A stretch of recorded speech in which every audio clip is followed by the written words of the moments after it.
এরপরে দেখো তোমরার কোয়েশ্চেন, এই যে তিনটা তোমরা নাম লেখা দিছি, ইনফ্রাসনিক সাউন্ড, অডিবল সাউন্ড আর হইতাছে কি আল্ট্রাসনিক সাউন্ড, তারার ফ্রিকোয়েন্সিটা কত আছে? তারার ফ্রিকোয়েন্সিটা ছোট ক্লাসে সবাই পড়ছো, দেখি কার মনে আছে, কে আনসার করতে পারো। না করতে পারলে কোনো সমস্যা নেই, যদি জানো আনসারটা করো।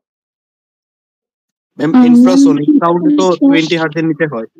হ্যাঁ, একজন একজন করে ম্যাম বলো। অডিবলটা, ম্যাম অডিবলটা 20 থেকে 20,000 মন। হ্যাঁ ঠিক আছে, ভেরি গুড সাহিল, অডিবলটা 20 থেকে 20,000 হার্টজ। এরপরে নেক্সট আরেকজনকে কইতাছলা, কো আনসার কো আবার। ইনফ্রাসনিকটা একটা 20 থেকে কইছো, 20। তোমার এবার বাকিটারেও চান্স দেই, সবাই কোক, ঠিক আছে না? এরপরে next.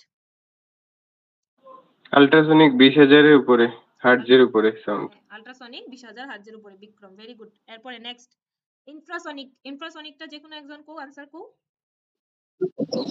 Ma'am below 20 hertz. Infrasonic below 20 hertz. হ্যাঁ very good Krisha, below 20 hertz, ঠিক আছে। সো এখানে আমার ফ্রিকোয়েন্সিটা আমি কি পাইলাম, ইনফ্রাসনিকের ক্ষেত্রে হইব বিলো 20 হার্টজ, অডিবলটা হইব 20 হার্টজ থেকে তোমার 20,000 হার্টজ, আর এটা হইব গ্রেটার দেন 20,000 হার্টজ, ঠিক আছে।